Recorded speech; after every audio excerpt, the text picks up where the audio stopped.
আর খুব সহজে নিজেদের কার্যসিদ্ধি করে চলে যায়। ফাউন্ডেশনের ভেতরে গ্যাসের সিলিন্ডার থাকার কারণে আগুন লাগানোটা আরো সহজ হয়ে দাঁড়ায় তাদের জন্য। জাহিন হাত মুষ্টিবদ্ধ করে রেখেছে। যদি এই লোকদের সামনে পেত এক মুহূর্তের জন্য তাহলে ওদের জান নিয়ে নিত। রিহান সবে গোসল করে বেরিয়েছে। রিমোট হাতে নিয়ে টিভি অন করতেই ভেসে ওঠে আগুনে দগ্ধ হওয়া যাওয়া শেখ অরহান ফাউন্ডেশন। রিহান হতবাক হয়ে তাকিয়ে আছে। নিজের চোখে এখনো বিশ্বাস করতে পারছে না। রিহান তড়িঘড়ি করে বালিশের নিচ থেকে ফোনটা বের করে মাকে ফোন করে, কিন্তু মা ফোন ধরছে না। তৃতীয়বার ফোন দেওয়ার সময় ধরল। রিহান অধৈর্য গলায় বলে, মা, এসব কি দেখাচ্ছে টিভিতে? ফাউন্ডেশনে আগুন লেগেছে মানে কি?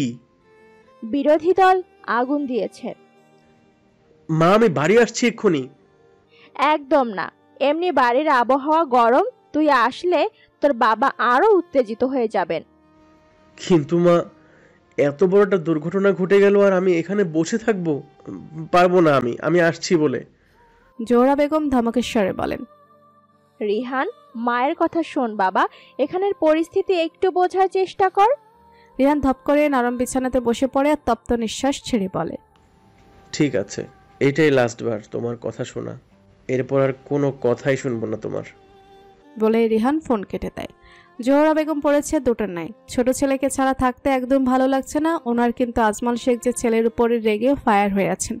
যদি ছেলেকে সামনে পায় তাহলে ছেলেকে আর আস্ত রাখবেন না, তাই স্বামীর রাগ পড়ার অপেক্ষায় আছেন। অয়ন্তী অল্প কিছু খেয়ে চুপচাপ বসে আছে, দৃষ্টি তার সবুজ শ্যাওলা পড়া পুকুরটার দিকে। পুকুরটা মাঝখানে দুটো সাদা রঙের রাজহাঁস। রাজহাঁস দুটো কি সুন্দর করে একজন আরেকজনের পেছন পেছন যাচ্ছে। কত মহাব্বত রাজহাঁস জোড়া দুটোর মাঝে।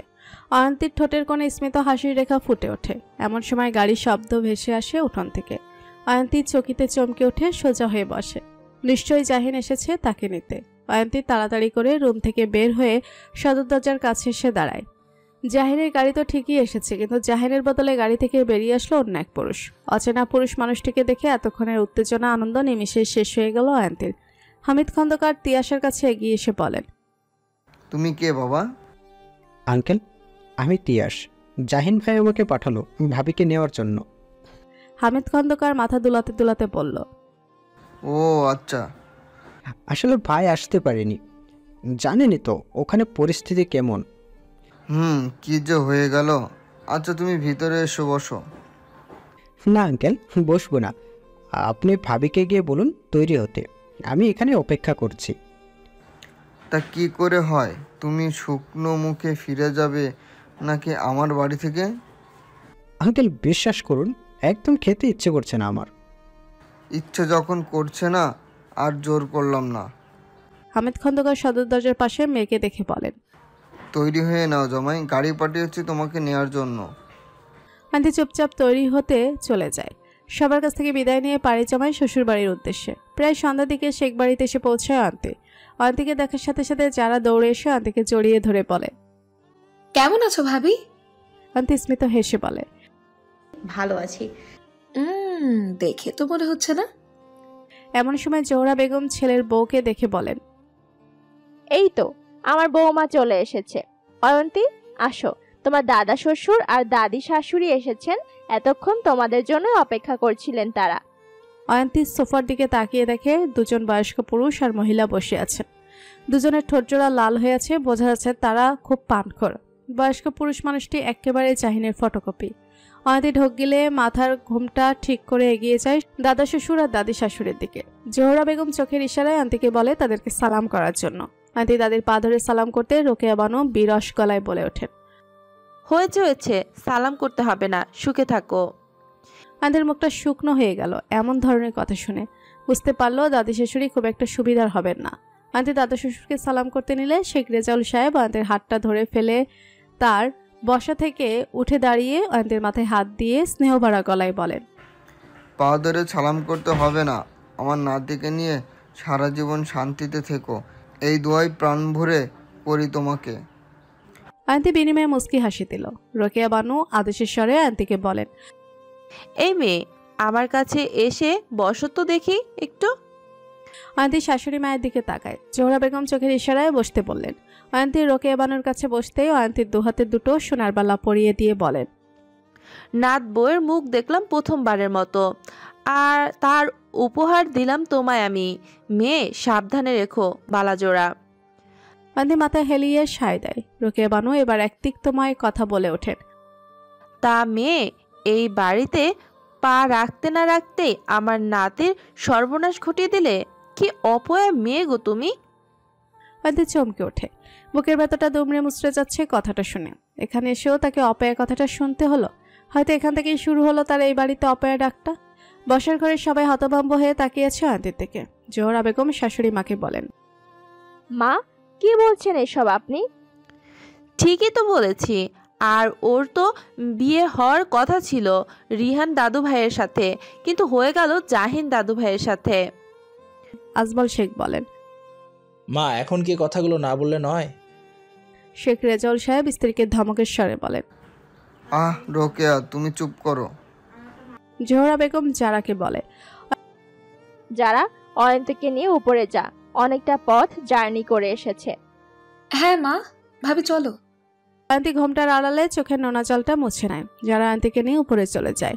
ননদার ভাবি করিডোর দিয়ে যাচ্ছে এমন সময় যারা বলে, ভাবি, দাদুর কথা কিচ্ছু মনে করো না। দাদু এমনই, কিন্তু যাকে একবার ভালোবেসে ফেলে তাকে একেবারে উজাড় করে ভালোবাসে। অয়ন্তী নিচু গলায় বলে, না না না, ওনার কথায় আমি কিছু মনে করিনি। এমন সময় জিহান নিজের ঘর থেকে বের হয়ে চিৎকার করে বলে, ভাবি, তুমি চলে এসেছো? আহান দৌড়ে এসে অয়ন্তীর কোমর জড়িয়ে ধরে। অয়ন্তী মুচকি হেসে আহানের গাল ধরে বলে, কেমন আছো তুমি আহান? আহান অভিমানী গলায় বলে, একটু ভালো নেই। তুমি চলে গেছো বলে খুব মন খারাপ হয়েছিল। আর মন খারাপ করতে হবে না, আমি তো চলেই এসেছি। যারা পাশ থেকে আহানকে বলে, আহান ভাই আমার, পড়তে বস গিয়ে, তোর না আর কয়েকদিন পরে বার্ষিক পরীক্ষা। আহান দুহাত নিচের কোমরে রেখে রেগে বলে, একবার খালি আমার পরীক্ষাটা শেষ হোক, তারপর আমি তোমাকে এই কথাটা সারাদিন বলবো। কথাটা বলে মুখ ভেঙচি কেটে আহান নিচের ঘরে চলে যায়। যারা ভাবিকে বলে, ভাবি তুমি গিয়ে ফ্রেশ হয়ে নাও, আর টেনশন করার মতো কিচ্ছু হয়নি বুঝলি। এমন দুর্ঘটনা অনেক ঘটেছে আমাদের সাথে, কিন্তু তুমি নতুন তো, তাই হয়তো খারাপ লাগছে। আরেকটা কথা, ভাইয়া হয়তো আজকে অনেকটা রাত করেই ফিরবে, তাই খাওয়া দাওয়া করে ঘুমিয়ে পড়বে। কথাটা বলে যারা নিজের ঘরে চলে যায়। অয়ন্তী দীর্ঘ নিঃশ্বাস ছেড়ে নিজের ঘরে চলে যায়। প্রায় রাত 12:30টার দিকে জাহিন আর নুহাস বাড়িতে ফিরে।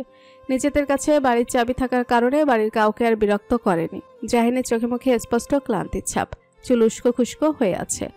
সকালের পোশাকটা এখনো গায়ে। জাহিন নিজের ঘরে প্রবেশ করতেই থমকে যায় অয়ন্তীকে দেখে। অয়ন্তী সোফায় ঘুমিয়ে আছে। এই মেয়ে সোফায় ঘুমাচ্ছে কেন? এত বড় বেড থাকতে।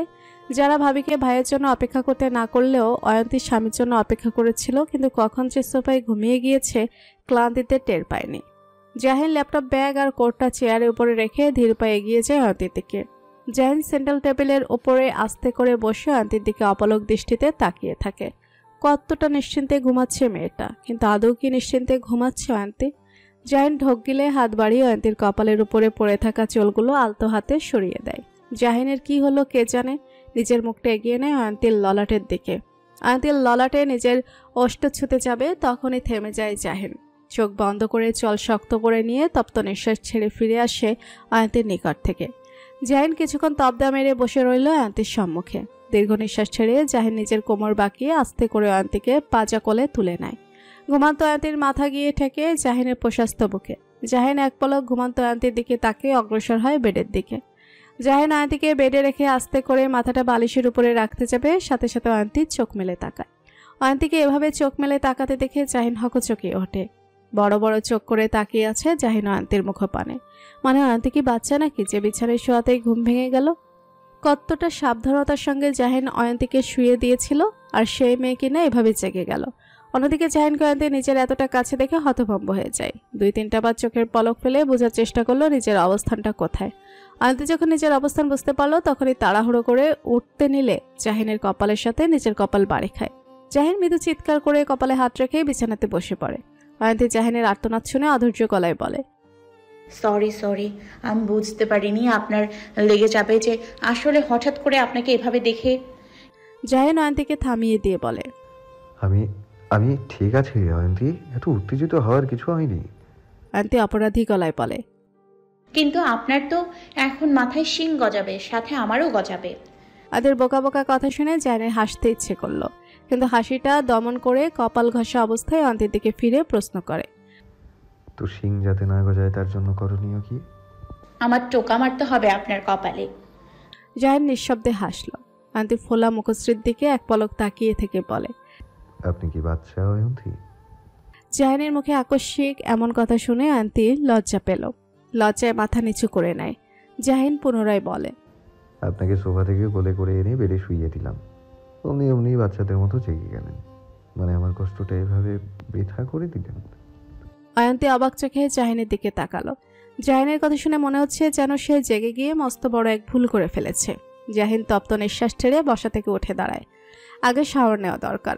এই ময়লা কাপড় পরে আর থাকা যাচ্ছে না, কেমন জানি গা চুলকাচ্ছে। জাহিন নিজের প্রয়োজনীয় পোশাক নিয়ে ওয়াশরুমে চলে যায়। অয়ন্তী তবদা মেরে বসে রইল বিছানার উপরে। জাহিনের কপালে তো টোকা দেওয়া হলো না, এবার যদি সত্যি সত্যি শিং ওঠে তখন কি হবে? খুব বাজে দেখা যাবে তখন হয়তো। না, জাহিন ওয়াশরুম থেকে বের হোক, তারপর জাহিনের কপালে সে টোকা দিবেই দিবে। জাহিন প্রায় 20 মিনিট পর শাওয়ার নিয়ে বের হলো ওয়াশরুম থেকে। এবার একটু নিজেকে সতেজ লাগছে।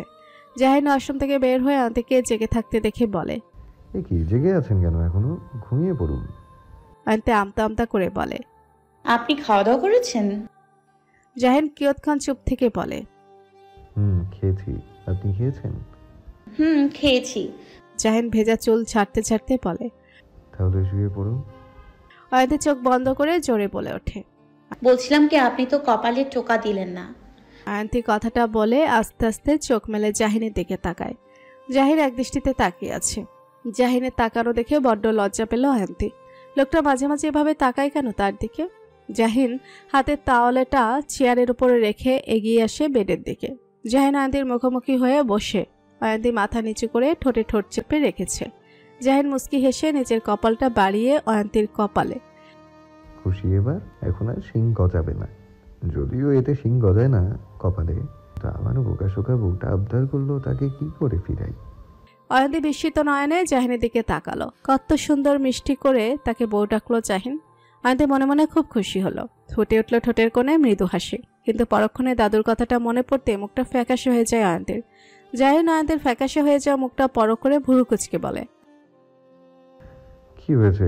মুখটা হঠাৎ ফ্যাকাশে করে ফেললেন কেন?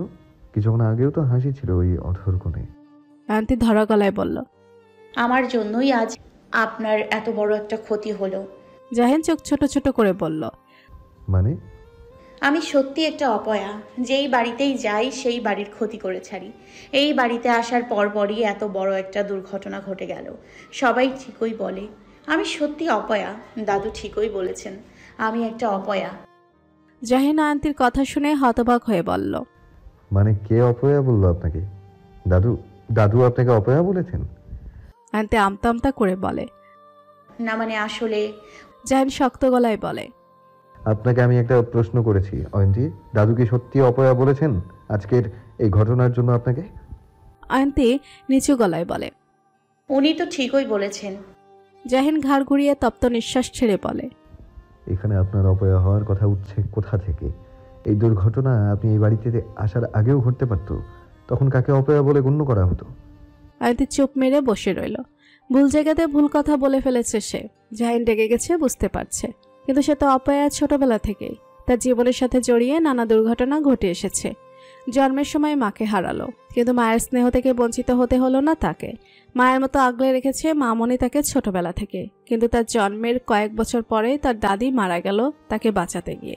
এসব ভেবে অয়ন্তীর কপাল বেয়ে গড়িয়ে পড়ল নোনা জল। জাহিন অয়ন্তীর দিকে তাকাতেই থমকে যায়। অয়ন্তীর চোখের কোণে জল দেখে। জাহিন চোখ বন্ধ করে রাগটা নিয়ন্ত্রণ করে হাত বাড়িয়ে বৃদ্ধাঙ্গুল দ্বারা অয়ন্তীর চোখের পানি মুছে দেয়। অয়ন্তী জাহিনের দিকে তাকিয়ে হাতের উল্টো পিঠ দিয়ে জলটা মুছে নেয়। জাহিন গলা খাকারি দিয়ে বলে, আপনি জানেন অয়ন্তী আপনার নামের অর্থ কি? অয়ন্তী মাথা নাড়িয়ে না বুঝায়। জাহিন পুনরায় বলে, ভাগ্যবান। অয়ন্তী নামের অর্থ ভাগ্যবান। সেই ভাগ্যবান মেয়েটি কি করে অপয়া হতে পারে বলুন? তাই প্লিজ কারো মুখে এমন কথা শুনে নিজেকে পীড়া দেবেন না। আমি জানি না আপনার অতীত জীবনে কি ঘটেছে বা কে কি বলেছে, কিন্তু আমি চাই আপনার বর্তমান জীবনটা সুখের হোক, একটা হাসি খুশিময় জীবন হোক। কেউ অপয়া হয়ে জন্ম নেয় না অয়ন্তী, মানুষ তাকে অপয়া বলে হেয় করে। তাই এসব চিন্তা ভাবনা মস্তিষ্ক থেকে ঝেড়ে ফেলে দিয়ে ঘুমিয়ে পড়ুন, অনেক রাত হয়েছে। আর দাদুর হয়ে আপনার কাছে আমি ক্ষমা চাইছি। অয়ন্তী উত্তেজিত হয়ে বলে, এমা কি বলছেন এসব আপনি? আমি দাদুর কথায় কিছু মনে করিনি। আচ্ছা শুয়ে পড়ুন তাহলে। অয়ন্তী ঠোঁট কামড়ে মাথা নাড়িয়ে শুয়ে পড়ে। জাহিন দীর্ঘ নিঃশ্বাস ছেড়ে বসে থেকে উঠে দাঁড়ায়। মাথাটা খুব ধরেছে, একটা কফি খাওয়া দরকার, কিন্তু এত রাতে কে কফি করে দিবে? বাড়ির কাজের লোকেরা হয়তো ঘুমিয়ে পড়েছে, তাই নিজেকেই করতে হবে কফি। জাহিন রুম থেকে বের হতে হবে, অমনি অয়ন্তী শোয়া থেকে উঠে বসে বলে, কোথায় যাচ্ছেন? কফি বানাতে। কফি? কথাটা বিড় করে বলে অয়ন্তী বিছানা থেকে নেমে গেল। আমি করে আনছি, আপনি বসুন। না না, আমি করতে পারবো। আপনি বসুন, আমি করে আনছি। জাহির মনে মনে ভাবলো, কাজের লোক জেগে নেই তো কি হয়েছে, বউ তো জেগে আছে, আজ না হয় নতুন বউয়ের হাতে কফি খাওয়া যাক। জাহির মৃদু হেসে বলে, ঠিক আছে, আপনি করে নিয়ে আসুন, তবে চিনি 1 চামচ দেবেন, এর বেশি নয়। আচ্ছা। অয়ন্তী কফি বানাতে কিচেনে চলে যায়। জাহিন ঘড়ির দিকে তাকিয়ে দেখে 1:30 বেজে গেছে। জাহিন ল্যাপটপ ব্যাগ থেকে বের করে সোফায় গিয়ে বসে। অয়ন্তী 10 মিনিট পর জাহিনের জন্য 1 মগ কফি করে নিয়ে ফিরল। এই যে নিন। জাহিন অয়ন্তীর কাছ থেকে কফির মগটা নিয়ে বলল, ধন্যবাদ। অয়ন্তী দাঁড়িয়ে রইল, গেল না জাহিনের সম্মুখ থেকে। জাহিন অয়ন্তীর দিকে ফিরে বলল, কি? অয়ন্তী ঢোক গিলে বলল, খেয়ে বলুন কেমন হয়েছে। জাহিন কিছু না বলে গরম কফির মগে চুমুক দেয়। অয়ন্তীর আগ্রহের সহিত জাহিনের মুখপানে তাকিয়ে রইল। জাহিন মাথা নাড়িয়ে বলল, ভালো হয়েছে। অয়ন্তী প্রত্যুত্তরে মিষ্টি একটা হাসি দিল। জাহিন পুনরায় বলল, শুয়ে পড়ুন এবার, আপনাকে আর বিরক্ত করব না। অয়ন্তী চুপচাপ গিয়ে শুয়ে পড়ে। জাহিনও কফিটা শেষ করে শুয়ে পড়ে। ঘুমানো প্রয়োজন, এবার সারাদিনের ধকলে শরীরটা এবার বড্ড ক্লান্ত লাগছে।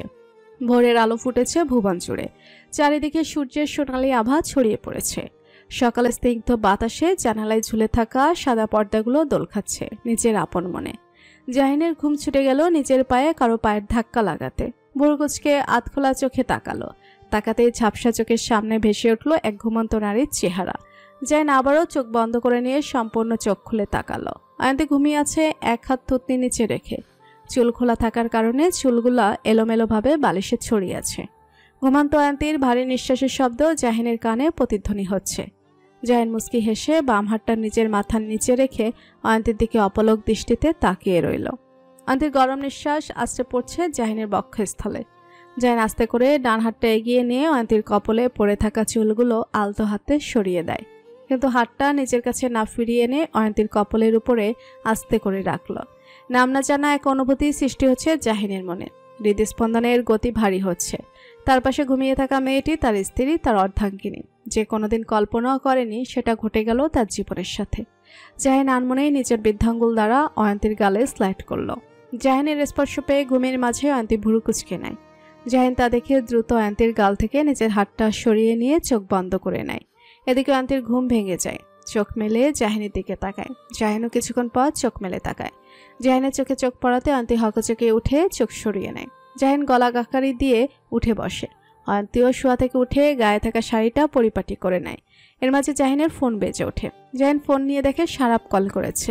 জাহিন ফোন রিসিভ করে হ্যালো বলে বেলকনিতে চলে যায়। অয়ন্তী দেয়াল ঘড়িতে তাকিয়ে দেখে 8:30 বেজে গেছে আর সে এখনো পড়ে পড়ে ঘুমাচ্ছে। আর এক মুহূর্ত দেরি না করে ঝটফট ফ্রেশ হয়ে নিচে চলে যায়। কিন্তু নিচে নামতেই সোফায় বসা রকেয়া বানু ঝাঁঝালো গলায় বলেন, এই তো নতুন বউ চলে এসেছে। তার নতুন বউ ঘুম ভাঙলো আপনার? এত বেলা করে ঘুম থেকে উঠলে তো সংসার একেবারে রসাতলে চলে যাবে। আমাদের বেলায় বাপু এত বেলা করে ঘুমোতে পারতাম না। শাশুড়ি মায়ের এমন কথা শুনে জোহরা বেগম স্বামীর পাতে পরোটার তরকারি দিয়ে এসে বলেন, মা আস্তে আস্তে সব ঠিক হয়ে যাবে। সবে তো সংসার জীবনে পা রাখলো। অয়ন্তী মা, জাহিন উঠেছে ঘুম থেকে? অয়ন্তী নিচু গলায় বলে, জি মা, উঠে। আচ্ছা তুমি এখানে এসো। অমনি রোকেয়া বানু বলেন, আরে দাঁড়াও নাতবো, আমার জন্য 1 কাপ চা করে নিয়ে আসো তো। বলতে পারো এটা তোমার পরীক্ষা, দেখি কেমন চা বানাও তুমি। অয়ন্তী চুপচাপ কিচেনে চলে যায় দাদু শাশুড়ির জন্য চা বানাতে। চা অয়ন্তী ভালোই বানায়, কিন্তু এখন ভয় হচ্ছে না জানি আবার দাদু কি বলে ওঠেন। এমন সময় জাহিন নিচে নামে শার্টের হাতা গোটাতে গোটাতে নাতিকে দেখে রোকেয়া বানু আনন্দে আপ্লুত হয়ে বলেন, এই তো আমার মানিক চলে এসেছে। কেমন আছো দাদু ভাই? জাহিন হাসি মুখে দাদুর পাশে গিয়ে বসে বলে, ভালো আছি দাদু, আপনি ভালো আছেন? খুব ভালো আছি, তোমাদের দেখে আরো ভালো হয়ে গেলাম। দাদা ভাই কই? দাদা ভাই ঘরে শুয়ে আছেন। খাওয়া দাওয়া করেছেন? হ্যাঁ করেছি, এবার নাত বউয়ের হাতে চা খাওয়ার জন্য অপেক্ষা করছি। তা আমার আরেক মানিক কোথায়? সে কি এখনো ঘুমাচ্ছে? এমন সময় নুহাস সিঁড়ি থেকে নামতে নামতে বলে, না দাদু, এই তো চলে এসেছি আমি। নুহাস গিয়ে দাদুর অন্য পাশে বসে। এই দুই নাতি হচ্ছে ওনার চোখের মণি। অন্য তিন নাতিকে ভালোবাসেন, কিন্তু এই দুজনকে একটু বেশিই ভালোবাসেন। রিহানের জন্য অনেকবার হাই হুতাশ করেছেন, কিন্তু কি আর করার, চাইলে তো আর রিহানকে আনা যাবে না। জোহরা বেগম দুই ছেলেকে ডাক দিয়ে খেতে বলেন। অয়ন্তী একটু পর চা নিয়ে আসে। রুনা আক্তার একটু সাহায্য করেছে অয়ন্তীকে। অয়ন্তী কাপা কাপা হাতে দাদুকে চা দিয়ে চলে যেতে নেবে, অমনি রোকেয়া বানু কড়া গলায় বলেন, দাঁড়াও, যাচ্ছ কোথায়? দাদুর এমন কড়া গলায় কথা বলতে শুনে জাহিন খাওয়া থামিয়ে দেয়। জাহিনের সাথে ওনারা চুপ হয়ে যায়, আবার কিছু বলবে নাকি মেয়েটাকে। অয়ন্তী শক্ত হয়ে দাঁড়িয়ে রইল। চা যদি পছন্দ না হয় তাহলে কি হবে এবার? রোকেয়া বানু চায়ের কাপে চুমুক দিয়ে কিছুক্ষণ চুপ থেকে বলেন, দাঁড়াও, যাচ্ছ কোথায়? বাহ, নাত বউ তো চা খুব ভালোই বানায়। আজ থেকে আমার চা বানিয়ে দেওয়ার দায়িত্বটা কিন্তু তোমাকে দিলাম। কি পারবে তো দায়িত্ব পালন করতে? অয়ন্তী হাত ছেড়ে বাঁচল। বাকিরাও মনে মনে খুব খুশি হলো। যাক, তাহলে একটু মনে ধরেছে অয়ন্তীকে। অয়ন্তী মুস্কি হেসে বলে, যে পারবো। কিন্তু রোকেয়া বানু আবার শক্ত গলায় বলেন, ঠিক আছে, যাও এবার। আজমল শেখ খেতে খেতে ছেলেকে বলেন, জাহিন, তোমার অ্যাকাউন্টে টাকা ট্রান্সফার করেছি আমি। জাহিন ভুরু কুচকে বলে, হঠাৎ? গতকালকে এত বড় একটা ক্ষতি হয়েছে, এর ক্ষতিপূরণ করতে হবে নাকি? তোমার এই রাজনীতি করা আমার পছন্দ নয়, কিন্তু আমার ছেলের নামে বদনাম যাতে না হয় তার ব্যবস্থা তো আমাকেই করতে হবে নাকি? কিন্তু বাবা, আমি তো টাকা চাইনি, শুধু শুধু। আজমল শেখ জাহিনকে থামিয়ে গম্ভীর গলায় বলে, চুপচাপ খেয়ে নিজের কাজে যাও। জাহিন আর একটা কথাও বলল না। খাওয়া দাওয়ার পর্ব শেষ, এবার যে যার কর্মস্থলে চলে গেল। আহান আর যারা দাঁড়িয়ে আছে কাইফের জন্য। কাইফ এখনো আসেনি, আর তাদের স্কুল কলেজেরও দেরি হয়ে যাচ্ছে। এমন সময় নুহাস বের হয়। নুহাসকে দেখা ও না দেখার ভান করলো যারা। নুহাস এক পলক যারার দিকে তাকিয়ে গ্যারেজের দিকে চলে গেল। নুহাসের পেছন পেছন আহানও দৌড়ে গিয়ে বলে, নুহাস ভাইয়া, আজকে আমাদের স্কুলে একটু পৌঁছে দিবে? ঠিক আছে, তাহলে গাড়িতে উঠো। না না, গাড়িতে তো নয়, তোমার বাইকে করে। বাইকে করে? না না, একদম না। প্লিজ নুহাস ভাইয়া, এই আবদারটা রাখো আমার।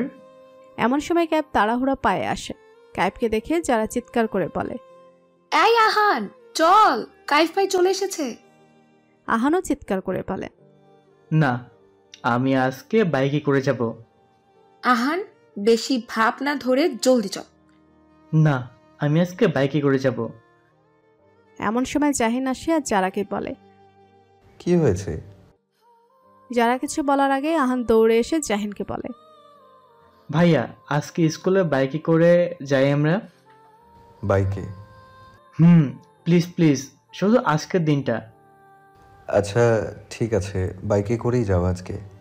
আহান খুশি হয়ে বলে, ইয়াহু, আজকে আমি হাওয়া খেতে খেতে যাব। আহানের কথা শুনে জাহিন মুস্কি হাসে, কিন্তু যারা রেগে বলে, তুই বাইকে যা, আমি গাড়িতে গেলাম। আহান বোনের হাত ধরে বলে, প্লিজ আপু, এমন করো না, চলো না। নওয়াজ ভাইয়া খুব ভালো বাইক চালায়। সে যতই ভালো বাইক চালাক, আমি যাব না। জাহিন গম্ভীর গলায় বোনকে বলে, রাস্তা তো একটাই, আজকে না হয় বাইকেই গেলি, তাতে ক্ষতি কি? যারা নাক ফুলিয়ে মনে মনে বলে, অনেক ক্ষতি। জাহিন নুহাসের কাছ থেকে নিচের গাড়ির চাবি নিয়ে বলে, আমি চলে যাচ্ছি, তুই তোর বাইকে করে ওদের পৌঁছে দিয়ে পার্টি অফিসে চলে আসিস। আচ্ছা ভাই। জাহিন চলে যায়। নুহাস কাজের লোককে দিয়ে বাইকের চাবি আনিয়ে নেয়। আহান নাচতে নাচতে বাইকের সামনে বসে, কিন্তু বাদ সাধল যারা। গাল ফুলিয়ে দুহাত বুকের উপরে বেঁধে দাঁড়িয়ে আছে। নুহাস কোমল গলায় বলে, আহান যখন এত করে বলছে তাহলে চলো। যারা নাক ফুলিয়ে নুহাসের পেছনে গিয়ে বসে, কিন্তু মাঝখানে অনেকটা দূরত্ব রেখে। নুহাসের কাঁধে পর্যন্ত হাত রাখেনি যারা। নুহাস বাইকের লুকিং গ্লাসে যারার প্রতিবিম্বর দিকে তাকিয়ে বলে, আমাকে ধরে বসো, না হলে পড়ে যাবে। যারা কপট ট্রাক দেখিয়ে বলে, এত চিন্তা করতে হবে না আমাকে নিয়ে, তাড়াতাড়ি বাইক স্টার্ট দাও, দেরি হচ্ছে আমার। কিন্তু বিড়বিড় করে বলে, আমাকে নিয়ে চিন্তা করলে এভাবে আমাকে প্রতিনিয়ত কষ্ট দিতে না, আর এখন আসছো দরদ দেখাতে।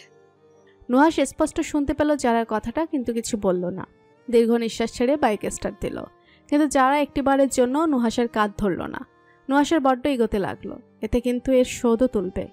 যারার কলেজের আগে আহানের স্কুল পড়ে। নুহাশ আহানকে স্কুলে নামিয়ে দিয়ে রওনা দেয় যারার কলেজের উদ্দেশ্যে। মাত্র 15 মিনিটের রাস্তা। এই 15 মিনিটের মাঝে যা করার করতে হবে নুহাশকে। নুহাশ মনে মনে পণ করে, যদি যারাকে তার কাঁধ না ধরিয়েছে তাহলে তার নাম নুহাশ রহমান নয়। নুহাশ হঠাৎ করে বাইকের গতি বাড়িয়ে ফেলে, কিন্তু তাতেও যারা নুহাশের কাঁধ ধরল না। এবার নুহাশ ফুল স্পিডে বাইক ছাড়লো। তাতে যারা ভয় পেয়ে দুহাত দিয়ে নুহাশের দুকাত আঁকড়ে ধরে বলে, আরে এত জোরে চালাচ্ছ কেন? পাগল হয়ে গেলে নাকি? হ্যাঁ, আস্তে চালো, অ্যাক্সিডেন্ট হয়ে যাবে তো। ইচ্ছে করে এটা করছো তুমি, তাই না? এর ফল কিন্তু ভালো হবে না বলে দিলাম। 15 মিনিটের রাস্তা নুহাশ 5 মিনিটে পার করলো। যদিও শেষের দিকে বাইকের স্পিড একটু কমিয়েছিল। যারা কলেজের সামনে আসতেই বাইক থেকে নেমে জোরে জোরে শ্বাস নিয়ে রেগে বলে, কাজটা একদম ঠিক করলে না কিন্তু তুমি। নুহাশ ভাবলেশীন হয়ে বলে, তোমার ক্লাসের দেরি হচ্ছে তাই তাড়াতাড়ি ভেতরে যাও, আর তোমার দেরি হচ্ছে দেখেই আমি এতটা জোরে চালিয়েছি। কথাটা বলেই নুহাশ চলে যায়। যারা কথা বলার কোনো সুযোগই পেল না। যারার কটমট চোখে নুহাশের যাওয়ার পানে তাকিয়ে রইল। এর প্রতিশোধ না নিয়েছে তাহলে ওর নাম শেখ চারা নয়। মেয়র খলিল তালুকদারের বাড়িতে পুলিশ এসেছে। সারা এলাকায় ছড়িয়ে পড়েছে এই কথাটা মুহূর্তের মাঝে। সবার মুখে মুখে এক কথা বয়ে বেড়াচ্ছে, মেয়র খলিল তালুকদারের বাড়িতে পুলিশ এসেছে। তালুকদার ম্যানশনের সামনে মানুষের ভিড় জমে আছে। সবাই উৎসুক নয়নে বাড়ির ভেতরে তাকিয়ে আছে, বোঝার চেষ্টা করছে পুলিশ কেন এসেছে। খলিল তালুকদার শারাপের কাছে এসে প্রশ্ন করেন, কি ব্যাপার এসআই, হঠাৎ তোমার ফোর্স নিয়ে আমার বাড়িতে হানা? শারাপ গম্ভীর গলায় বলে, আপনার বাড়ি সার্চ করা হবে স্যার। খলিল তালুকদার ভুরুকুচকে বলেন,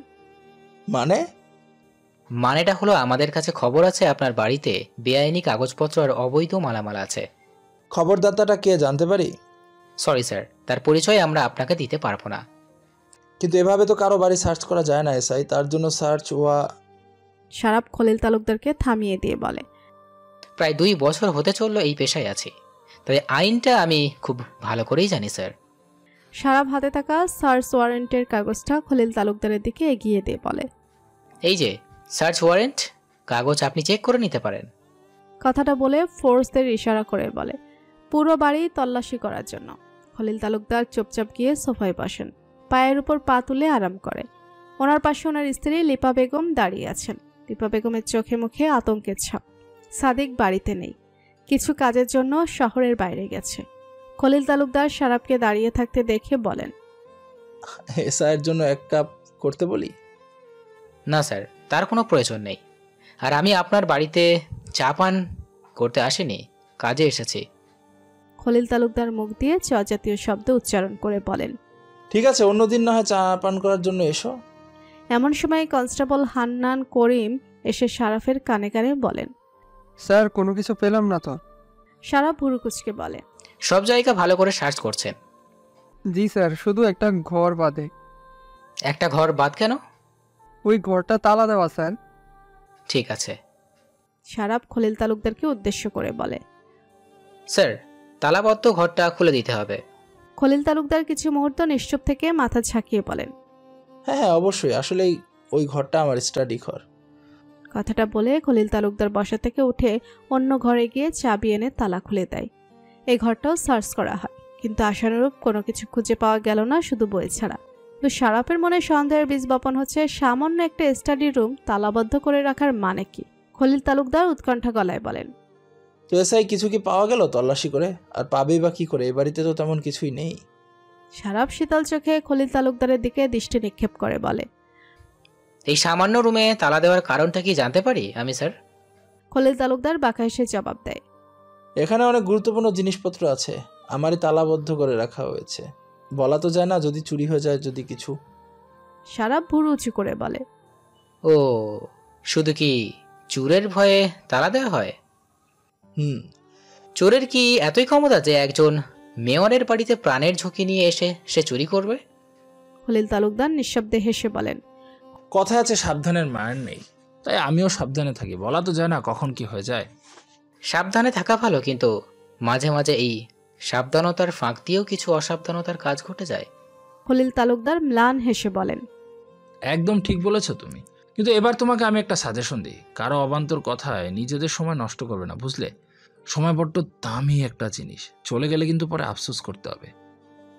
আমাদের পেশায় এইরকম কোনো ধরনের কেস হাতে পেলে সেটা পর্যবেক্ষণ না করা, সেটা অবান্তর হোক কিংবা সত্য। শারাপ কথাটা বলে তালুকদার মেনশন থেকে বেরিয়ে গিয়ে গাড়িতে উঠে বসে। কিছু রাস্তা দূরে যেতেই শারাপ জাহিনকে ফোন দেয়। জাহিন এতক্ষণ শারাপের কলের অপেক্ষায় ছিল। জাহিন কল পিক করে বলে, হ্যাঁ শারাফ, কি খবর? ভাই, কিছু খুঁজে পাওয়া গেল না। জাহিন উত্তেজিত গলায় বলে, এটা কি করে সম্ভব? এই তালুকদার মেনশনে সবকিছু থাকার কথা। কিন্তু ভাই, সব জায়গা তন্ন তন্ন করে খোঁজা হয়েছে, কিন্তু কিচ্ছু পাওয়া যায়নি। জাহিন দাঁতে দাঁত চেপে বলে, ঠিক আছে, রাখছি তাহলে। জাহিন ফোনটা ডেস্কের উপরে শব্দ করে রেখে দুহাতের তালু একসাথে শক্ত করে ধরে বলে, কোন খেলায় মেতে উঠেছেন মেয়র সাহেব আপনি?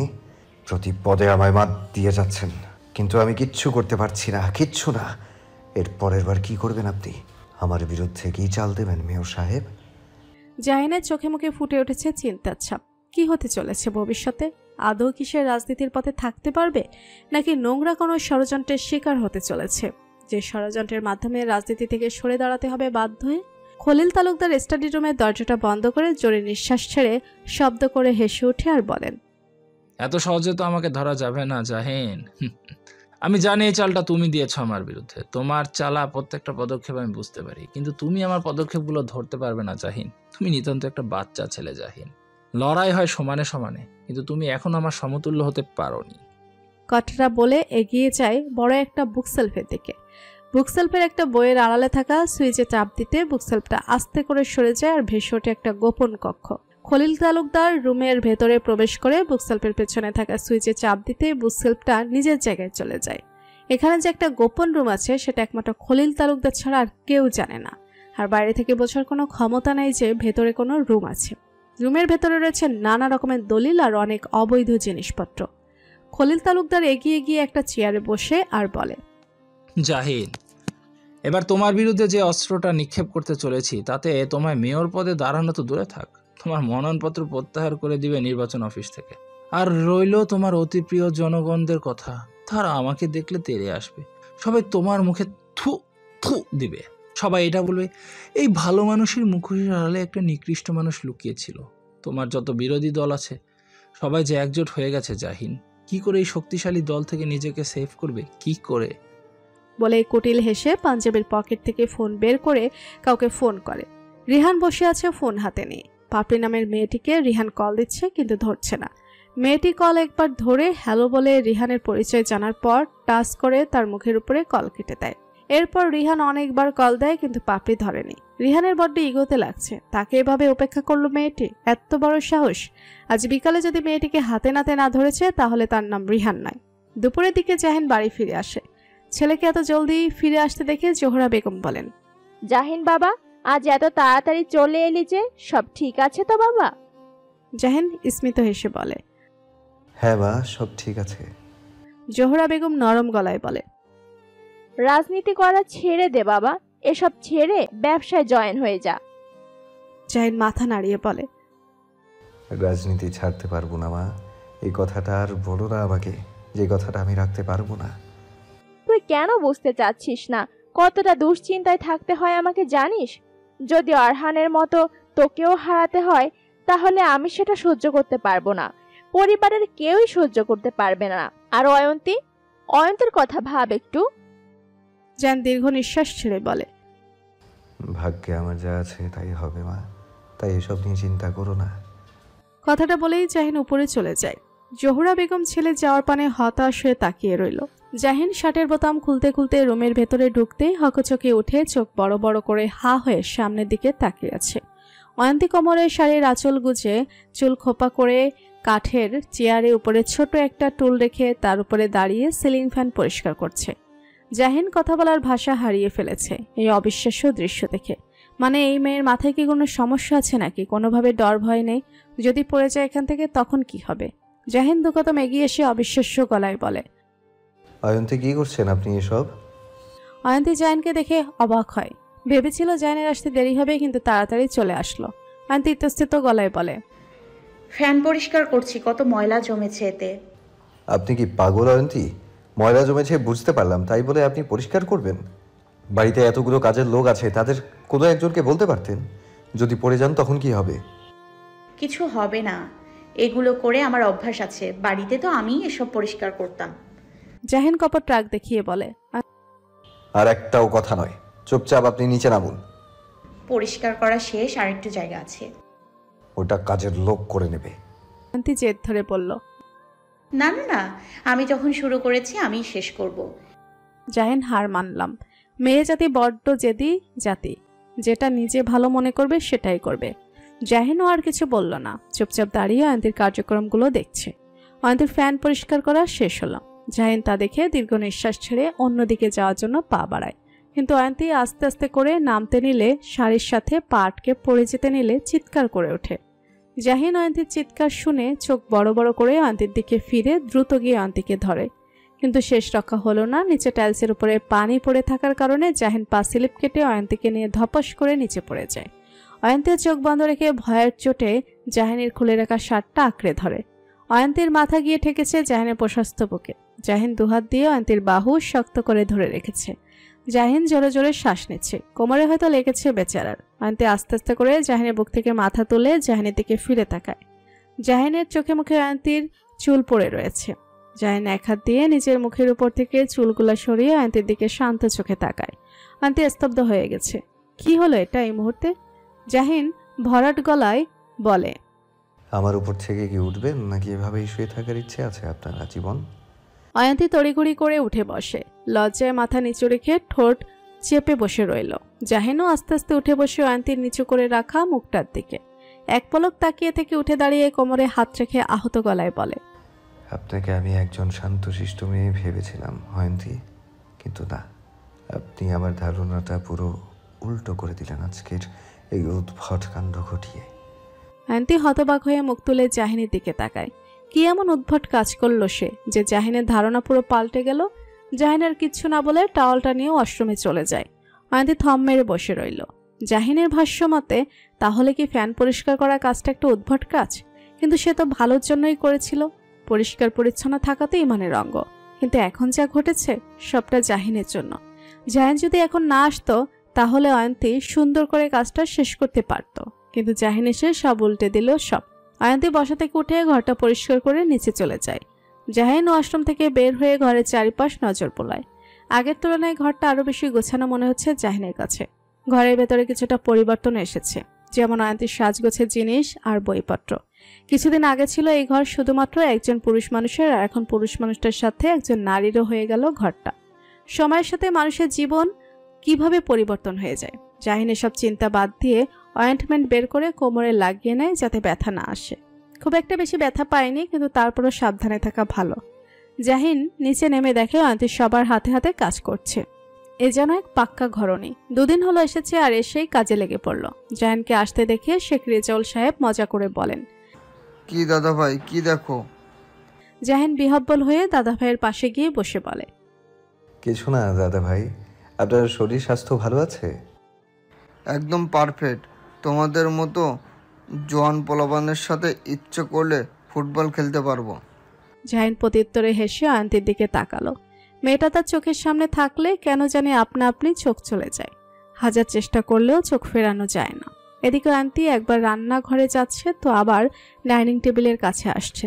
জাহিনের বড্ড বিরক্ত লাগছে অয়ন্তীর এই দৌড়াদৌড়ি দেখে, কিন্তু এতে সে বিরক্ত হচ্ছে কেন?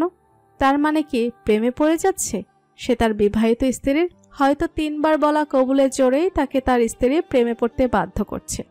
জাহিনের চাউনি অনুসরণ করে শেখ রেজাউল সাহেব তাকালো। ব্যাপারটা বুঝতে পেরে গলা খাকারি দিয়ে কৌতুকের গলায় বলে, তা দাদা ভাই, বাড়িতে এত জলদি চলে আসার কারণ কি এটা? তুমি তো এত জলদি আসো না বাড়িতে। জাহিন ভুরু কুচকে বলে, মানে কি কারণ? এই যে নতুন বউকে চোখে হারাচ্ছ। জাহিন মুস্কি হেসে বলে, তেমন কিছু নয় দাদা ভাই। আরে এমনই হয়। আমি যখন নতুন নতুন বিয়ে করেছি তখন তো তোমার দাদুকে এক মুহূর্তের জন্যও চোখের আড়াল হতে দিতাম না। তোমার দাদুকে বলতাম সবসময় আমার চোখের সামনে থাকবে, আর তোমার দাদু কী যে বিরক্ত হতো। কিন্তু এই বিরক্তর মাঝে একটা লাজুক লাজুক ভাব ছিল তোমার দাদুর মুখে। তখন তোমার দাদুর লাজুক মুখখানার দিকে সর্বক্ষণ তাকিয়ে থাকতে ইচ্ছে করতো। জাহিন মজার ছলে বলে, তো দাদা ভাই এখন দাদুকে চোখের সামনে থাকতে বলেন না? শেখ রেজাউল সাহেব চারপাশটা নজর বুলিয়ে গলায় স্বর নিচু করে বলেন, এখন তোমার দাদু চোখের সামনে না থাকাই ভালো, বুঝলে?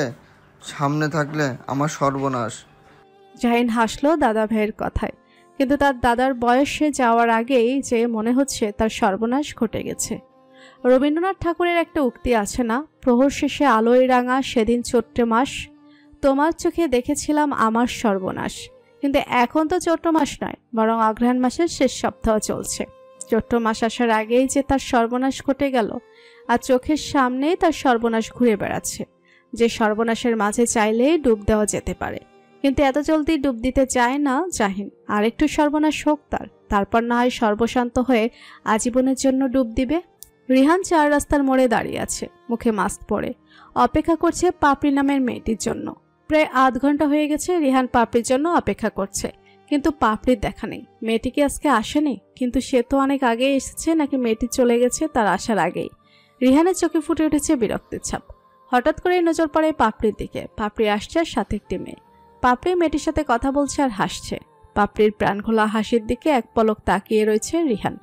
এতক্ষণের সকল বিরক্ত যেন নিমেষের মাঝে উপে গেছে। পাপড়ির কাছে আসতেই রিহান বলে, এই যে মিস পাপড়ি। না, পাপড়ির কোনো সাড়া নেই। সে মনের আনন্দে হেসে খুদে হেঁটে যাচ্ছে। রিহান এবার পাপড়ির সামনে গিয়ে দাঁড়িয়ে বলে, এই যে আমি আপনাকে কিছু বলছি। পাপড়ি ভুরু কুচকে রিহানের দিকে তাকিয়ে প্রশ্ন করে, কে আপনি? রিহান তপ্ত নিঃশ্বাস ছেড়ে ঘাড় বাঁকিয়ে চারিপাশটা নজর বুলিয়ে বলে, আপনার ব্রেন এত উইক কেন? পাপড়ি কথাটা শুনে কপট রাগ দেখিয়ে বলে, এক্সকিউজ মি, আপনি জানেন আমি পড়ালেখায় কত ভালো? সব সময় ফার্স্ট হয়ে এসেছি আমি। ক্লাসে ফার্স্ট হলেই যে ব্রেন স্ট্রং হয় এমনটাও কিন্তু নয়। 2 দিন আগের ঘটনায় আপনার স্ট্রং ব্রেন থেকে চলে গেল মিস পাপড়ি। এই আপনার স্ট্রং ব্রেন। রিহানের মুখে পাপড়ি নামটা শুনে পাপড়ি বুঝতে পারল ছেলেটাকে। পাপড়ি কিয়ৎক্ষণ চুপ থেকে মেকি হেসে বলে, ও আপনি রিহান, আগে বলবেন তো নামটা। হ্যাঁ, যাক মনে পড়লো তাহলে আমাকে। পাপড়ির পাশে দাঁড়ানো মেয়েটি কানে কানে বলে, দোস্ত, ওই ছেলেটা নাকি যার খাবার ফেলে দিয়েছিলি তুই? দোস্ত, ছেলেটা দেখতে হেব্বি সুন্দর। পাপড়ি দাঁতে দাঁত চেপে বলে, তুই চুপ করবি ইভা? ইভা মুখ ছোট করে চুপ মেরে যায়। রিহান মুখ থেকে মাস্কটা খুলে বলে, মুখটা ভালো করে দেখে নেন আমার, পরের বার যেন আমাকে চিনতে ভুল না হয় আপনার। আর বাই দ্য ওয়ে, আজকে আমার কল কেটে দিলেন কেন সকালবেলা? ব্যালেন্স শেষ হয়ে গিয়েছিল আমার ফোনের। কলটা আমি করেছিলাম আপনাকে, তাই আপনার ফোনের ব্যালেন্স কি করে শেষ হয়? পাপড়ি ধরা পড়ে যাওয়া ঠোঁটের কোণে হাসি রেখে বলে, ও আচ্ছা আচ্ছা, আপনি তো কল করেছিলেন আমাকে, তাহলে হয়তো আমার কানে লেগে কলটা কেটে গিয়েছিল, আর আমি ভেবেছি আপনি হয়তো কল কেটে দিয়েছেন। রিহান চোখ ছোট ছোট করে বলে, আপনি তো দেখি নাকে মুখে মিথ্যা কথা বলেন। পাপড়ি থম মেরে যায়, আসলেই সে নাকি মুখে মিথ্যা কথা বলে যাচ্ছে। রিহান পকেটে হাত ঢুকিয়ে বলে, আমার টাকাটা কবে দিবেন মিস পাপড়ি? পাপড়ি কিছু বলতে যাবে, সাথে সাথে ইভা বলে ওঠে, কে পাপড়ি? পাপড়ি চোখ বড় বড় করে নিয়ে রিহানের তাকিয়ে রিহানকে কিছু বলতে না দিয়ে তাড়াতাড়ি করে বলে, দিয়ে দেব, খুব তাড়াতাড়ি দিয়ে দেব। তাড়াতাড়িটা কবে? দিয়ে দেব। আর আপনি এমন করছেন কেন মাত্র 800 টাকার জন্য? দেখে তো মনে হচ্ছে খুব বড় লোকের ছেলে, তাহলে এই 800 টাকার জন্য আমার পেছনে পড়ে আছেন কেন? আপনি তো নিজের মুখেই বলেন বড় লোকের ছেলে, তাহলে আমি বড় লোক কি করে হলাম? বড় লোক তো আমার বাপ, আর বড় লোকের ছেলে বাপের বাড়ি থেকে বেরিয়ে চলে এসেছে, তাই তো এই 800 টাকার জন্য আপনার পেছনে পড়ে আছে। ঠিক আছে, দিয়ে দেব আপনার 800 টাকা, এবার সরুন। আরেকটা কথা, ফোন দিলে ফোনটা ধরবেন, কেমন? কেন? কেন মানে আমার 800 টাকার খবর নেওয়ার জন্য। আর যদি না ধরেন তাহলে কি করব জানেন? কি করবেন? পুলিশে দেবেন নাকি? আমি এতটাও নির্দয় নই যে আপনার মতো সুন্দরী একটা মেয়েকে পুলিশে দিয়ে দিব। আমি সোজা আপনার হোস্টেলের সামনে গিয়ে আপনার নাম ধরে চিৎকার করব। পাপড়ি চোখ বড় বড় করে হতবাক হয়ে বলে, আপনি আপনি আমার হোস্টেলের খোঁজ পেলেন কি করে? পাপড়ি রাতকে ওঠা মুখটা দেখে রিহান মনে মনে হাসল। রিহান পাপড়িকে ভয় দেখানোর জন্য জাস্ট এই হোস্টেল চিন্তার কথাটা বলেছে। সে তো পাপড়ির হোস্টেল কোথায় সেটা জানেই না। রিহান নিজেকে সামলে নিয়ে কবি কবি ভাব নিয়ে বলে, মন থেকে চাইলে সব পাওয়া যায়। আমি এখন আসি, রাতে ফোন দিব। আপনি কিন্তু ভদ্র মেয়ের মতো কলটা ধরবেন। যদি না ধরেন তাহলে খবর আছে আপনার। রিহান কথাটা বলে চলে যায়। পাপড়ি কথা বলার ভাষা হারিয়ে ফেলেছে। এ কোথায় ফেসে গেল? ইভা হতবাক হয়ে বলে, এই অবন্তী, তোর নাম পাপড়ি হলো কবে থেকে? অবন্তী সরল গলায় বলে, 2 দিন আগে হলো। তার মানে তুই ছেলেটাকে মিথ্যা নাম বলেছিস? হুম। পরিচয় গোপন করে আবার নিজে ফোন নাম্বার তো ঠিকই দিয়ে দিলে। আরে তখন মাথা কাজ করছিল না, তাই কিভাবে যেন নাম্বারটা দিয়ে ফেলেছি ছেলেটাকে। অবন্তী, তুই ফেসে গেছিস রে। এই ছেলে তোর পিছু ছাড়বে না মনে হচ্ছে। অবন্তী বুড়ো কুচকে বলে, মানে? ছেলেটা মনে হয় তোকে পছন্দ করে। অবন্তী তাচ্ছিল্যময় হেসে বলে, বাজে কথা।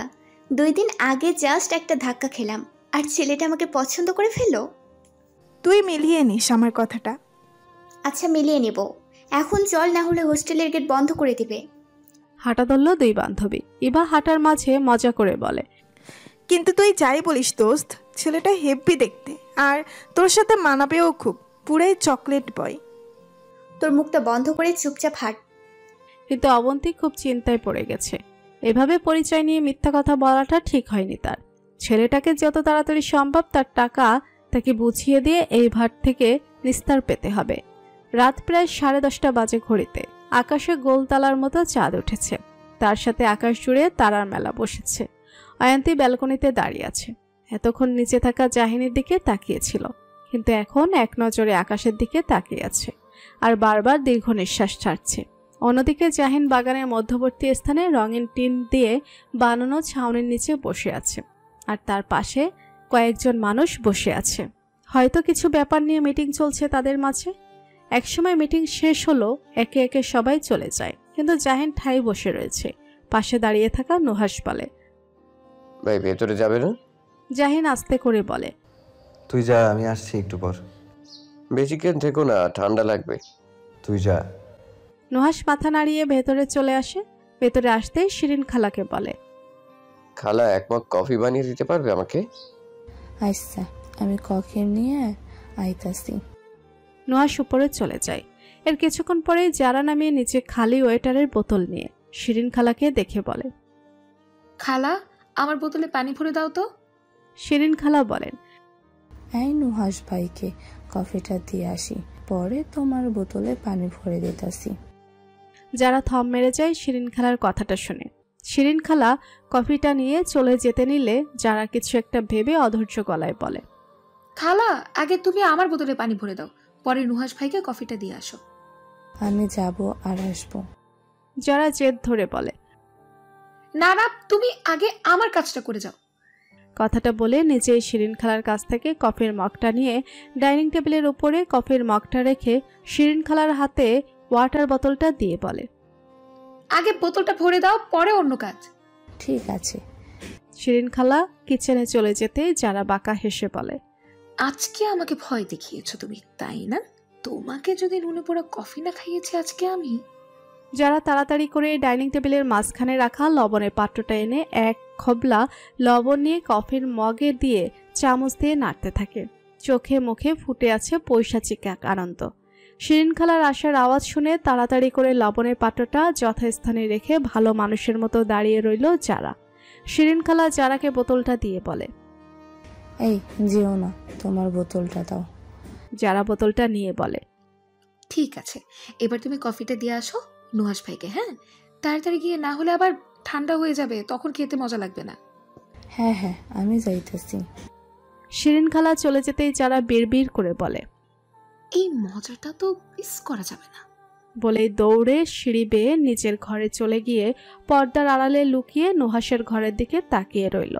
শিরিন খালা নুহাসকে কফি দিয়ে চলে গেছে, কিন্তু না, অনেকটা সময় পেরিয়ে গেছে, নুহাসের কোনো আহাজারির আওয়াজ শোনা গেল না।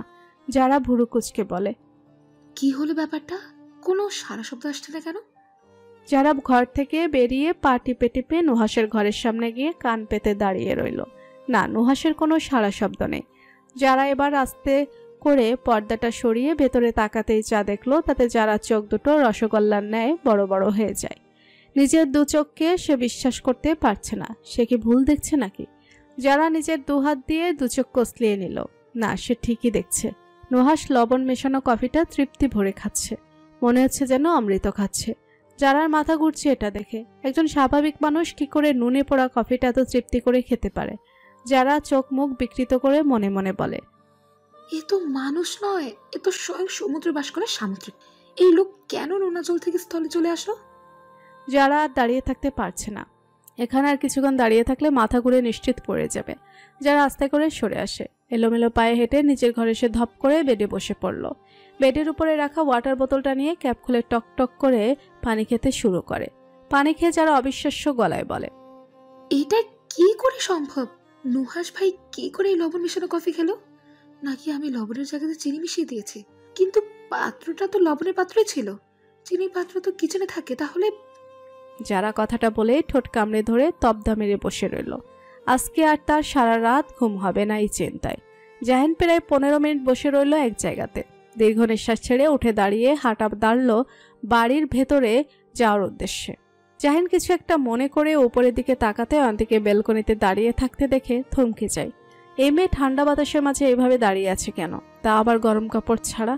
জাহিন দ্রুত পায়ে হেঁটে নিজের ঘরে এসে আলমারি থেকে একটা শাল বের করে ব্যালকনিতে অয়ন্তীর গায়ে শালটা পেঁচিয়ে দিয়ে বলে, এভাবে ঠান্ডার মাঝে দাঁড়িয়ে আছেন কেন অয়ন্তী?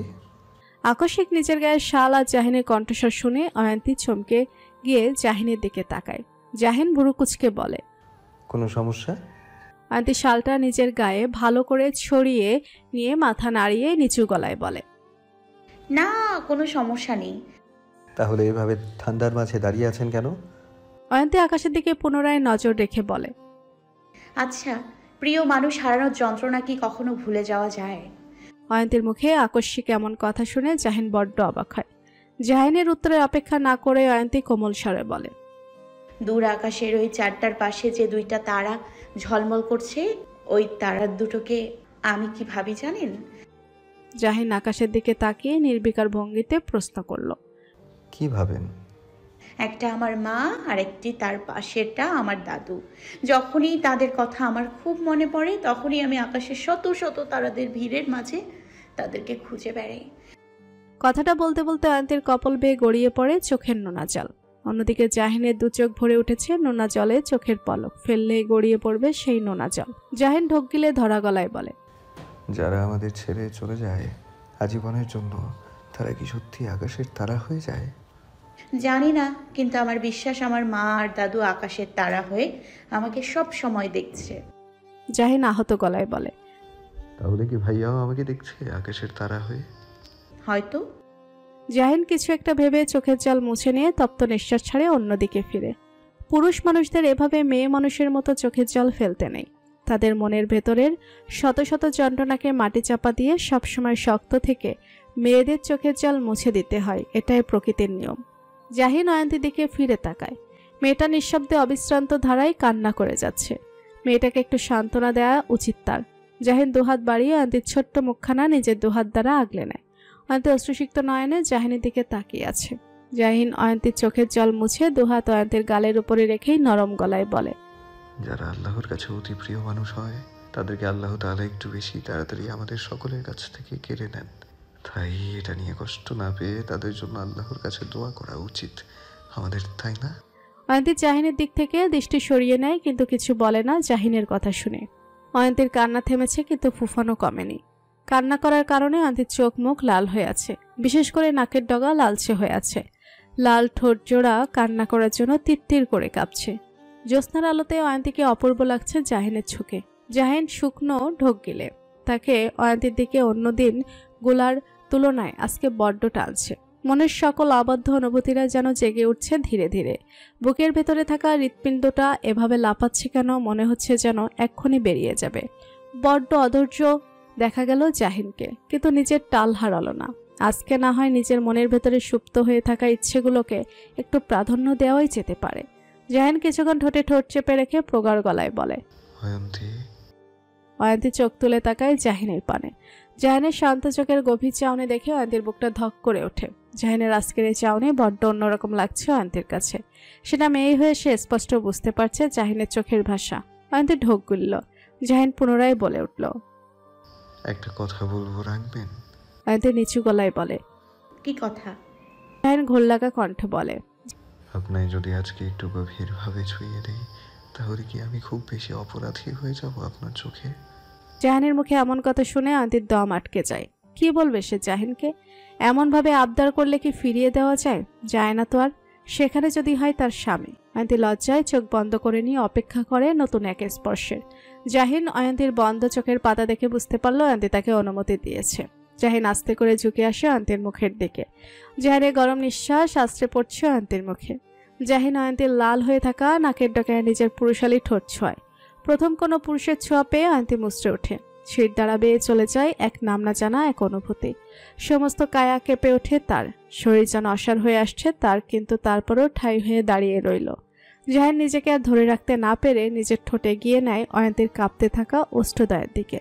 জাহিন ভারী নিঃশ্বাস ফেলে ছুঁয়ে দেয় অয়ন্তীর ওষ্ঠদ্বয়। অয়ন্তী চোখ বন্ধ করে অনুভব করছে এক নাম না জানা অনুভূতি। নিজের অজান্তেই নিজের হাত দ্বারা জাহিনের হাত শক্ত করে খামচে ধরে। জাহিনের এত কোনো হুঁশ নেই, সে আছে অন্য এক মত্তে। কিন্তু হঠাৎ করেই জাহিন অয়ন্তীর কাছ থেকে ছিটকে দূরে আসে। দুজনে জোরে জোরে শ্বাস নিচ্ছে। অয়ন্তী লজ্জায় মাথা নিচু করে রেখেছে। জাহিন নিজের ঠোঁট কামড়ে ধরে।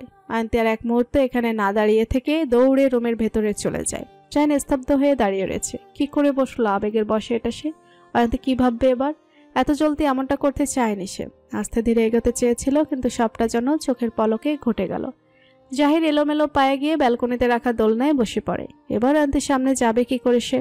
বড্ড অস্বস্তি বোধ হয় তার। হয়তো অয়ন্তীর এমনটা হবে। জাহিন চোখ বন্ধ করে হাঁটুর উপর কোনোই রেখে দুহাত দ্বারা মাথার চুল শক্ত করে খামচে ধরে। এদিকে অয়ন্তী গায়ে মাথায় কম্বল ছড়িয়ে নিয়ে শুয়ে আছে।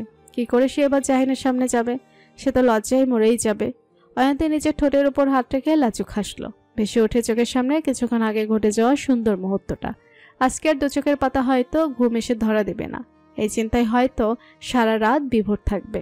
ঘড়ির কাঁটায় সকাল 8:30 বাজে। অয়ন্তী আধ ভেজা চোখে তাকিয়ে আবারও চোখ বন্ধ করে নিয়ে কয়েক মুহূর্ত পরে সম্পূর্ণরূপে চোখ মেলে ছাদের উপরে ঝুলে থাকা সাদা রঙের ফ্যানের দিকে তাকিয়ে রইল। কিন্তু কিছু একটা মনে পড়তেই চোখ বড় বড় করে তড়াক করে শুয়ে থাকা উঠে বসে। ঘরের চারিদিকে নজর বুলিয়ে দেখে নেয় জাহিন আছে কিনা, কিন্তু জাহিনের কোনো অস্তিত্ব পাওয়া গেল না। কোথায় গেল লোকটা? হয়তো নিচে আছে। রাতের বেলা কখন যে চোখ লেগে গিয়েছিল অয়ন্তী বুঝতে পারেনি। আর জাহিনী বা কখন আসল রুমে রাতের বেলা? অয়ন্তী তড়িঘড়ি করে উঠে দাঁড়িয়ে বিছানা ঠিক করে ফ্রেশ হয়ে নিচে নামে। অয়ন্তী নিচে নেমে দেখে সবাই ডাইনিং টেবিলে বসে আছে, কিন্তু জাহিন নেই। অয়ন্তীকে দেখা মাত্রই রুনা আক্তার অয়ন্তীর দিকে এগিয়ে এসে বলেন, অয়ন্তী তুমি ঠিক আছো এখন? অয়ন্তী চাচি শাশুড়ির মুখে হঠাৎ এমন প্রশ্ন শুনে অবাক হয়ে বলে, আমার আবার কি হবে? জাহিন যে বলল তুমি নাকি মাথা ব্যথার কারণে রাতে ঘুমাতে পারোনি ভালো করে, তাই তো আমরা তোমাকে আর ডাকিনি। অয়ন্তী চোখ বড় বড় করে বলে, মাথা ব্যথা আমার। উনি কোথায়? কে? জাহিন? ও তো সকাল হতে না হতেই তড়িঘড়ি করে চলে গেল, এমনকি নাস্তাটাও করে যায়নি। কি নাকি গুরুত্বপূর্ণ কাজ আছে। অয়ন্তী মনে মনে হাসলো। বুঝতে পারলো সবাইকে বলা জাহিনের মিথ্যে কথার মানেটা, যাতে করে তার মুখোমুখি জাহিনকে না পড়তে হয় আর অয়ন্তীর ঘুমিয়ে থাকার সুযোগটা কাজে লাগিয়ে পালিয়ে যেতে পারে। কিন্তু একভাবে ভালোই হয়েছে জাহিনের সকাল সকাল চলে যাওয়াতে। না হলে তারও জাহিনের সামনে পড়তে ভীষণ লজ্জা লাগতো। কিন্তু স্বামী স্ত্রীর মাঝে এমনটা হওয়া তো স্বাভাবিক। তাহলে দুজনের মাঝে এত জড়তা কাজ করছে কেন? হয়তো তাদের দুজনের এই সম্পর্কটা সেই পর্যায়ে এখনো পৌঁছায়নি।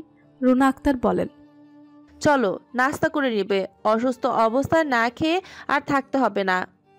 চাচি আমি এখন ঠিক আছি, আমাকে নিয়ে চিন্তা করতে হবে না। আগে সবাই নাস্তা করুক, তারপর আমি আপনার সাথে করব। আচ্ছা আমাদের সাথে করিও। কিছুক্ষণ পরেই যারা কলেজের ড্রেস পরে একেবারে নিচে নেমে আসে। ডাইনিং টেবিলে চেয়ারে বসতে বসতে বলে, মা জলদি নাস্তা দাও, খুব খিদে পেয়েছে।